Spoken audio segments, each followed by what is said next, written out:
டாமே இதுக்குள்ள நம்ம சும்மா உட்காந்துருக்கு எங்களுக்கு எவ்வளோ வேலை தெரியுமா வந்து கொஞ்சம் ஹெல்ப் பண்ணுவே. ஏவா பார்த்தாலும் வேலைன்னு இருக்காதீங்கம்மா. கொஞ்சம் வந்து நீங்கள் ரெஸ்ட் எடுக்கணும். கொஞ்சம் சமைக்கலாம், ரெஸ்ட்டுக்காக நீங்கள் சமைக்கலாம். எதுனா எதுக்கு வீடு தூக்கலாம், பாத்திரம் தைக்கலாம். ரெஸ்ட்டுக்காக நீங்கள் எல்லாரும் ரெஸ்ட்டுக்காக இதெல்லாம் வேலை. ரெஸ்ட்டுக்காக வந்து நல்லா படுத்து ரெஸ்ட் எடுப்பாங்க. நீ ரெஸ்ட்டுக்காக இதெல்லாம் செய்ய சொல்ற? நீ ஸ்கூலுக்கு போகிறதுனால அம்மாவை பற்றி உனக்கு தெரியறதில்ல. அவங்க வேலைன்னு என்ன செய்வாங்க, வாட்ஸ்அப்பில் ஸ்டேட்டஸ் வைப்பாங்க, ஃபேஸ்புக் பார்ப்பாங்க. சோறு கூட அவ்வளோவா போட மாட்டாங்க, ஃபுல்லாக வாட்ஸ்அப் ஸ்டேட்டஸ் தான். அவங்ககிட்ட நாளைக்கு சோறு கேட்டேன், தின்னு என்ன செய்ய போகிறேன், சாப்பிட்டு உனக்கு என்ன பலன் கிடைக்க போகுதுன்னு 1 மணி நேரம் ஸ்பீச் எடுத்து என்னையும் சேர்த்து ரீல்ஸ் போட கொடுத்தாங்களே. அதனால் அதுதான் அவங்களுக்கு வேலை. ரெஸ்ட்டுன்னா பார்த்து தைக்கிறது, அந்த மாதிரி தான் அவங்களோட ரெஸ்ட்டு. வேலைன்னா ஃபேஸ்புக்கில் இது ரீல்ஸ் போடுறது. ஐயோ எதுக்குதான் பறிச்சு விட்டாங்களோன்னு இருக்குது. இந்த 7 நாளுமே ஒழுங்கா திங்கவும் இல்லை, தூங்கும் போது திடீர்னு ரீல்ஸ் போட்டு ஆடிட்டு இருந்தாங்களே. சீக்கிரம் வாங்க, ஃபேஸ்புக்கில் ஆடுவோம். வேற எனக்கு நிறைய இன்ஸ்டாகிராம் ரீல்ஸ் போட வேண்டியது. எல்லாத்துக்கும் வாங்க, ஹெல்ப் பண்ணுங்க வாங்க. ஏம்மா பசிக்குது, சாப்பாடு உங்களுக்கு எப்படி செய்யணும் தெரியுமா? இன்னைக்கு நீங்கள் எங்கள் சாம்பார் வச்சு கட்ட போகிறீங்க. இதுதான் நீங்கள் உங்களுக்கு வேலை, ரெஸ்ட்டு இன்ஸ்டாகிராம் ரீல்ஸ் போடுறது. சாம்பார் தானே ரொம்ப ஈஸி. முதல்ல புளியை கரைச்சிக்கணும், வேற முருங்கைக்காய் வெட்டிக்கணும், தக்காளி வெட்டிக்கணும், வெங்காயம் வெட்டிக்கணும், அதுக்கப்புறம் வெள்ளரிக்காய் வெட்டணும், அதுக்கடுத்து கத்தரிக்காய் வெட்டணும், அதுக்கடுத்து இருக்கிற எல்லா காயும் சோயாபீன்ஸ் வெட்டணும், வேற தேங்காய் அரைக்கணும். எல்லாத்தையும் ஒன்றா போட்டு கொதிக்கிச்சு இது பூண்டு மிளகு சீரகம் பூண்டு தக்காளி அரைச்சி புளி கரைச்சி ஊற்றி கொதிக்க வச்சு எல்லாத்தையும் ஒன்றா பிசைஞ்சு தர்பூசணி பழத்தை வெட்டி அரைச்சி ஜூஸாக அதுக்குள்ளே ஊற்றி ரோஸ் மில்க் எசன்ஸை கொஞ்சம் ஊற்றி விட்டு மீனையும் கறியையும் உள்ளே போட்டு விட்டோம்னா சாம்பார் ரெடி. இதை மட்டும் ட்ரை பண்ணி நாங்கள் சாப்பிட்டோம். எங்கள் நிலமை ஆஸ்பத்திரியில் தான். வியூவர்ஸ் இதெல்லாம் ட்ரை பண்ணிடாதீங்க. இன்னைக்கு உங்களுக்கு அந்த சாம்பார் தான் வச்சு தர போகிறேன். வழக்கமாக நம்ம ஸ்விக்கி ஆர்டர் பண்ணி தானே சாப்பிடுவோம். இன்னைக்கு என் கையால் ருசியான சாம்பார் செய்ய போகிறேன்.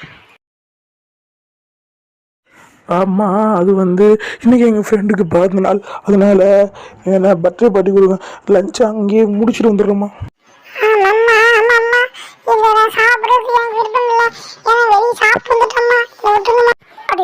அப்பா என்ன குடும்பம் இது, வீட்டில் லஞ்ச் செஞ்சா சாப்பிட்றது இல்லை. என்னம்மா சொல்றீங்க? நாங்களும் நல்ல குடும்பம், நல்லதோ ஒரு குடும்பம், கலகம் அப்படிலாம் பாட்டு பாடுற மாதிரி நாங்கள் இருப்போம்மா. தயவு செஞ்சு சாம்பார் மட்டும் சாய்ங்கம்மா. ஏன் மணி என்ன தனியாக விட்டு போயிட்டியே? சரி அரைஞ்சு முடியா லஞ்ச் சாப்பிடுவோமா? நாளைக்கு சாம்பார் வச்சுக்கோ. அஞ்சு மணியா ரொம்ப கவலைப்படும் தெரியும். அதனால இன்னைக்கு நான் பிட்சா செஞ்சிருக்கேன்.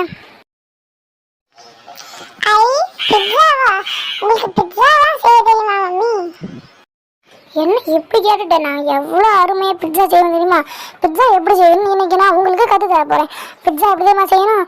கேப்ப மாவு எடுத்துக்கணும், அதோட ஒரு குடம் தண்ணியில் அது கரைக்கணும். அந்த ஒரு குடம் தண்ணியையுமே நிறைய மற்றபடி உப்பெல்லாம் அள்ளி போடணும். தக்காளி வெட்டி அதில் போடணும், வெங்காயம் வெட்டி அது போடணும், முட்டையை அதில் ஊற்றி விடணும், ரோஸ் மில்க் எசன்ஸ் தர்பூசணி பூ வேறு முருங்கைக்காய் எல்லாத்தையும் வெட்டி அதில் போடணும். லெமன் ஜூஸை கொஞ்சமாக பிழிஞ்சு விட்டுக்கணும். முக்கியமாக ஆரஞ்சு ஜூஸ், மாம்பழத்தை வெட்டி வச்சுக்கணும். பலாப்பழத்தை பிரியாணி செஞ்சு வச்சுக்கிட்டு அது எல்லாத்தையும் ஒன்றா பிசைஞ்சு அந்த பிரியாணி டாப்பிங்ஸாக வச்சு அந்த தோசைக்கல்லில் போட்டு எடுத்தோம்னா பிட்சா ரெடி. இந்த பிட்சாவை மட்டும் நம்ம சாப்பிட்டோம், நம்ம கறி அதோ கறி. அம்மா நீங்கள் பிட்சா வேணாம், எனக்கு லஞ்சே வேணாம்மா. வாழ்க்கையில் லஞ்சுங்கிற பேச்சே எங்கள் இடம் இல்லைம்மா, விட்டுருங்கம்மா. அட கடவுளே, உங்களுக்காக எவ்வளோ கஷ்டப்பட்டு முருங்கைக்காய் ஜூஸ் போட்டு வச்சுருக்கேன். அதை பிட்சாவுக்கு தொட்டு சாப்பிடுவீங்கன்னு பார்த்தா நீங்கள் எப்படி பண்ணுறீங்க? என்னது முருங்கைக்காய் ஜூஸா?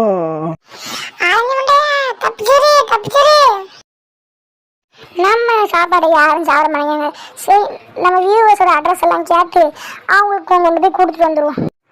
எம்மா அப்படி மட்டும் செஞ்சிடாதீங்கம்மா, வியூவர்ஸ் ரொம்ப பாவம். சரி, நம்ம அப்பா வீட்டில் சும்மா தானே இருப்பாரு. எப்பா வந்து சாப்பிடுங்கப்பா. அம்மா நீ ஏதோ சமைச்சிருக்கேன்னு பேராண்டிங்க சொன்னாங்க. இதான் எடுத்துருவாங்கப்பா. என்னங்கப்பா சாப்பிடுவாங்க. அம்மா என்ன சாப்பாடுமா இது? இதை ரோட்டில் போகிறவனுக்கு கொடுத்தா கூட திங்க மாட்டான். எதை எவ்வளோ கஷ்டப்பட செஞ்சேன் தெரியுமா? இது நல்லா இல்லைன்னு சொன்னீங்கல்ல, வந்து செஞ்சு காட்டுங்க பார்க்கலாம். அம்மா சாப்பிட்டு ஏதாவது தாங்கம்மா. என்னங்க இதை சாப்பிட்டு பாருங்க. அம்மா என்ன சாப்பாடுமா இது? திங்க முடியல, வாயில வைக்க முடியல, உப்பு உரப்பு எல்லாத்தையும் ஒன்று கலந்து விட்ட மாதிரி இருக்குமா. இதை சாப்பிட்டு என்னால் ஆஸ்பத்திரிக்கு போக காசு இல்லையேம்மா. ஏ தம்பி, அதே சாப்பாடைத்தான் இங்கே நானும் சாப்பிட்ருக்கேன். வா, என்கிட்ட ஒரு 2000 இருக்கு, போய் ஆஸ்பத்திரியில் சேர்ந்துருக்குவோம். ஏன் இப்படி வர்றாங்க? நம்ம சாப்பிட்டு பார்ப்போம்.